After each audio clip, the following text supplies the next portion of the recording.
Et si nos transformations passaient par le chemin de l'écologie personnelle, de la joie et de l'audace?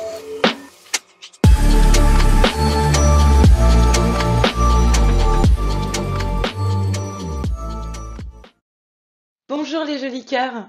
Eh bien écoutez, je suis super heureuse de vous retrouver aujourd'hui pour ce nouvel épisode de Sagesse et Folie. Surtout que cet épisode me tient particulièrement à cœur parce que le thème du jour, c'est de vous partager toutes les inspirations que me procure la philosophie du clown. Alors, dans cette vidéo, il y aura que des partages, il n'y aura pas d'expérimentation, il n'y a pas de nécessité de regarder l'écran. Donc, autorisez-vous à vous mettre dans les meilleures conditions de confort pour vous. Alors, je tiens à préciser que je ne suis pas une experte du clown. J'ai simplement eu la chance de réaliser 2 stages. Le premier stage que j'ai réalisé, c'était avec Philippe Rousseau, qui s'appelle Devenir clown, devenir humain. C'était un stage immersif d'1 semaine qui était incroyable. Et j'ai aussi pu renouveler l'expérience avec l'Université du Nou au cours d'un stage explorer notre posture de leader avec l'approche du clown. Et pareil, ça a été vraiment une source d'inspiration incroyable. Donc je ne suis pas une experte du clown. Pour autant, je pars du principe que nous n'avons pas besoin d'être experts sur un sujet pour pouvoir en partager en fait notre expérience. Et moi, j'ai vraiment envie de vous en partager mon expérience parce que ça a eu un impact super fort pour moi. Alors déjà, les stages que j'ai réalisés m'ont permis d'aller vraiment rencontrer la profondeur du clown. Le clown, c'est pas uniquement ce bonhomme qui paraît un peu fou avec un nez de rose, avec un nez de clown. Le clown, c'est vraiment bien plus que ça. Le clown, c'est à mes yeux cette part de nous qui est déjà la plus authentique, qui offre sa vérité à chaque instant. Le clown, c'est aussi la part de nous qui est la plus en relation, la relation avec nous-mêmes, nos ressentis, nos émotions, mais également la plus en relation avec les autres, avec le monde qui l'entoure. Et d'ailleurs, l'une des citations, entre guillemets, inspiration du clown, c'est vraiment tout ce qui n'est pas offert est perdu. Et c'est vraiment ça, c'est cette notion de d'offrir, de partager, d'être dans une relation et d'être dans l'échange. Le clown, il m'inspire aussi cet état de présence permanent. Il m'inspire cette intensité de vie. Le clown, c'est cette part de nous qui est la plus en présence, qui est la plus vraiment en lien avec l'instant présent. Alors la première inspiration que j'ai envie de vous partager davantage, c'est cette phrase: vivre, c'est oser mourir à chaque instant. Ou encore, le plus important, c'est de rester vivant jusqu'à sa mort. Et ça, c'est vraiment une des phrases que nous a partagé Philippe Rousseau au cours de son stage, que j'ai trouvé particulièrement impactante. Et ça m'a fait prendre conscience que j'ai longtemps eu tendance à être dans une sorte de stratégie d'évitement, où c'est comme si dans ma vie, je faisais tout à tout prix pour ne pas ressentir de l'inconfort, ne pas ressentir de la peur, ne pas ressentir de la douleur. J'étais toujours dans une stratégie d'évitement. Éviter de me mettre trop en risque, rechercher toujours à tout prix la sécurité, éviter l'échec à tout prix. Et un jour, j'ai finalement pris conscience que, à force d'être toujours dans cette stratégie d'évitement, à nourrir une sorte d'encéphalogramme un peu plat, est-ce que j'étais pas déjà morte? Est-ce qu'il y a toujours fuir tout ce que je peux associer avec les énergies entre guillemets de la mort, de la peur, de la finitude, de l'échec, de la fin? Est-ce que ça faisait pas de moi déjà un être qui était mort à l'intérieur? Et ça a été vraiment une révélation très profonde. Et aujourd'hui, ça m'inspire vraiment dans ma vie à me dire, le plus important, c'est de rester vivante jusqu'à ma mort. Et l'une des métaphores que Philippe avait justement utilisées à son stage, que j'avais trouvé particulièrement impactante, c'est que il avait pris mon bras et il m'avait dit: regarde Chloé, si tu anesthésies ton bras, parce que tu as peur de recevoir peut-être une tape sur ce bras-là. Imagine, je prends ton bras et je te dépose une caresse. En fait, à partir du moment que tu anesthésies ton bras, parce que tu as peur de ressentir quelque chose qui pourrait être, entre guillemets, perçu comme plus négatif pour toi, eh ben, tu passes à côté du cadeau que tu peux recevoir aussi. Et ça m'a vraiment impacté, ça m'a beaucoup marqué. Et je me suis dit finalement, est-ce que être vivant, ce n'est pas simplement ressentir? Est-ce que ce n'est pas avoir cet encéphalogramme qui justement monte, descend, chavire, vit? Est-ce que c'est pas ça, être vivant, simplement traverser les émotions? Et du coup, ça m'a inspiré tout un tas de choix dans ma vie. Par exemple, ça faisait longtemps que j'avais envie de me lancer en tant qu'indépendante et j'avais cette part de moi qui recherchait à tout prix la sécurité, jusqu'au jour où j'ai pris cette décision de signer une rupture conventionnelle avec mon employeur, alors que ça faisait plus de 9 ans que j'étais dans cette entreprise, que j'étais vraiment dans une sécurité, que j'aurais pu clairement y passer, j'ai envie de dire presque toute ma vie, mais du moins un très grand nombre d'années. Et jusqu'au jour où je me suis dit, est-ce que confort, sécurité rime forcément avec bonheur? Et la réponse que moi j'en ai reçue, c'est non. Et du coup, ce jour-là, j'ai décidé de vraiment suivre mes rêves, de suivre mes envies et de me laisser plutôt porter par ce que j'ai envie de nourrir plutôt que par mes peurs. L'image qui me vient, c'est un peu comme si j'étais dans l'avion et que j'avais envie de sauter et que j'attendais que mon parachute il s'ouvre pour oser sauter. Jusqu'au jour où j'ai simplement réalisé que le parachute, il pouvait pas s'ouvrir tant que j'étais dans l'avion. C'est une fois que j'osais sauter de l'avion que le parachute il s'ouvrait avec moi. D'ailleurs, on le voit quand on observe les oiseaux. Les oiseaux, ils s'envolent une fois qu'ils osent sauter dans le vide.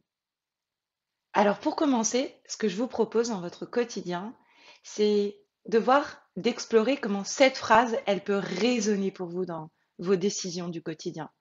Le plus important, c'est de rester vivant jusqu'à ma mort. Qu'est-ce que ça vous donnerait envie d'oser faire?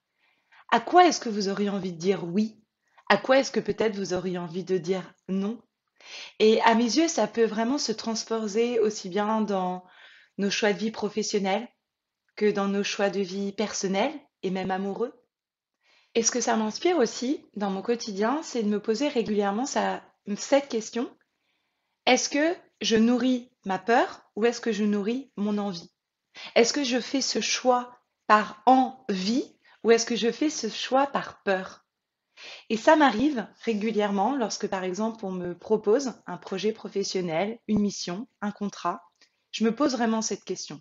Est-ce que j'en ai envie ou est-ce que je fais ce choix par peur? Alors, bien sûr, je ne vais pas vous mentir. Évidemment que ça m'arrive encore de faire des choix par peur, d'avoir ce besoin encore de sécurité, d'avoir ce besoin aussi de me sentir en sécurité, même financièrement. Pour autant, j'essaye de plus en plus d'être vraiment en conscience sur ce choix-là. Et ce que j'ai pu remarquer, c'est que dès lors que j'ose dire non, que je dis bah c'est pas juste pour moi, ça répond pas à mon envie, je sens que c'est pas aligné avec moi, ça me fait pas vibrer, c'est comme si je libérais une énergie.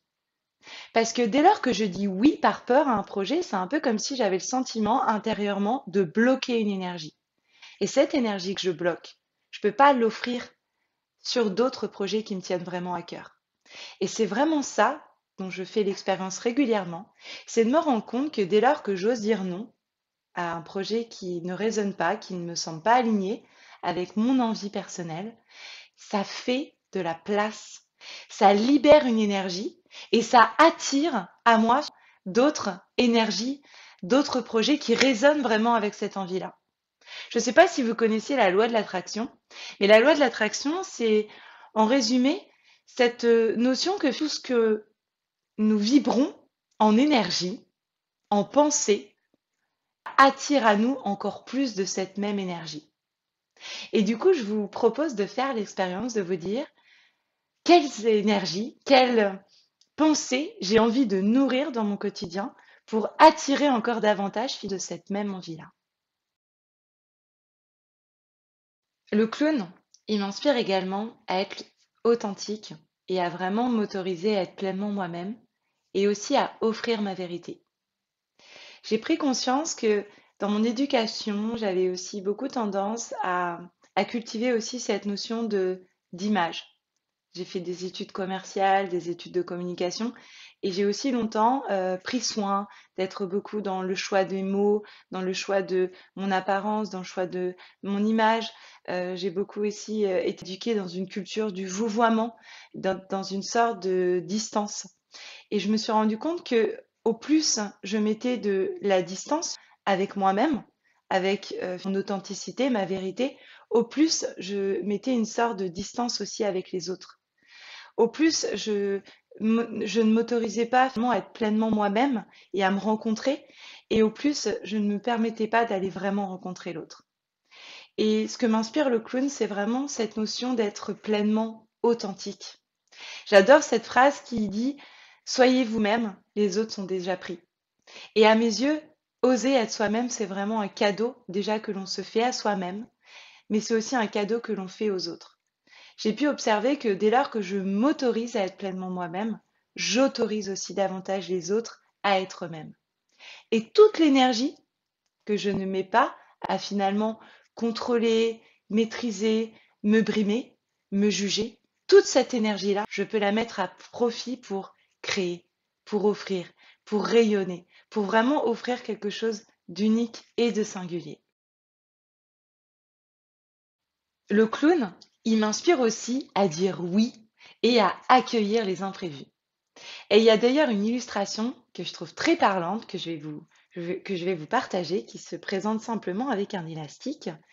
C'est d'imaginer que cet élastique-là, il pourrait représenter le but que l'on a dans nos vies à atteindre, l'intention que l'on souhaite nourrir dans nos vies. Et cet élastique-là, il est vraiment tendu vers cet objectif-là. Et on va pouvoir rencontrer un imprévu qui va dévier notre élastique.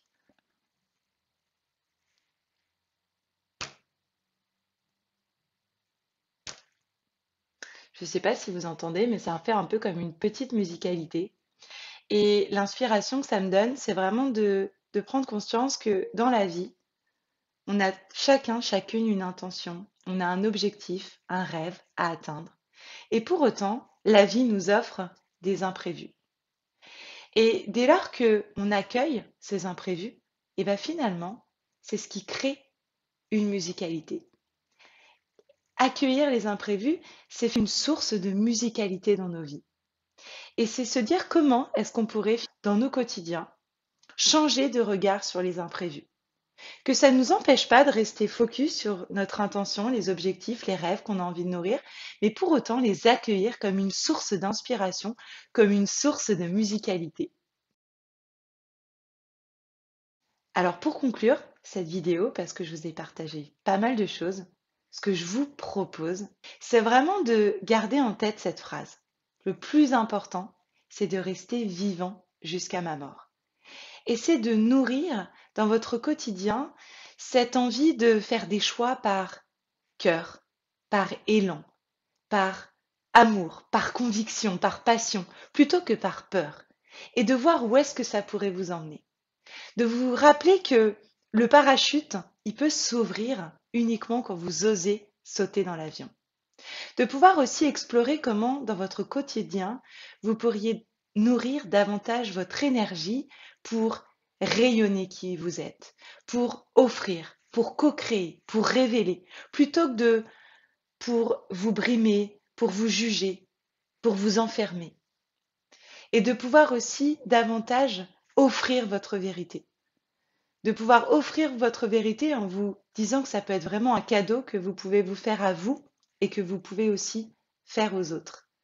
Et pour terminer, d'explorer comment vous pourriez éventuellement accueillir les imprévus de votre quotidien comme une source de musicalité dans votre vie. Et pour conclure cette vidéo, quel lien je fais entre l'inspiration de la philosophie du clown et la transformation collective? Tout d'abord, je vous ai partagé que le clown, c'est vraiment cette part de nous qui vit intensément les choses, qui est pleinement engagée dans l'instant présent, qui ose s'engager, qui ose prendre des risques, qui ose aussi sauter dans l'imprévu. Et face à tous ces nouveaux enjeux qui nous attendent, je pense que ça peut nous être très utile d'oser être audacieux, d'oser vraiment prendre des risques, d'oser nourrir cette envie d'être vivant, quoi qu'il arrive, jusqu'à notre mort. Je pense aussi que s'autoriser à être pleinement nous-mêmes, c'est une source incroyable d'énergie. Et je pense que nous avons chacun besoin des uns et des autres. Et ce qui fait en fait qu'on peut chacun offrir notre plein potentiel, c'est dès lors que on offre notre énergie à offrir, à rayonner qui nous sommes pleinement, plutôt que de brimer notre énergie pour nous juger. Je vous remercie, les jolis cœurs, d'avoir pris de votre temps pour écouter cette vidéo. N'hésitez pas à vous abonner si ça vous a plu, si vous avez envie de suivre d'autres vidéos. Je vous cache pas que je peux peut-être partager de manière assez irrégulière, assez spontanée, parce que la plupart du temps, c'est vraiment un élan. Et du coup, ça pourrait vous permettre de ne pas manquer d'épisodes si vous en avez envie. Et ça me permet moi aussi d'avoir des feedbacks, de voir que ces vidéos-là, elles peuvent éventuellement vous faire du bien. Et c'est très nourrissant pour moi. Je vous souhaite dans tous les cas une excellente journée, assez clownesque, emplie de votre être, de qui vous êtes. Et je vous dis à très bientôt. Prenez bien soin de vous.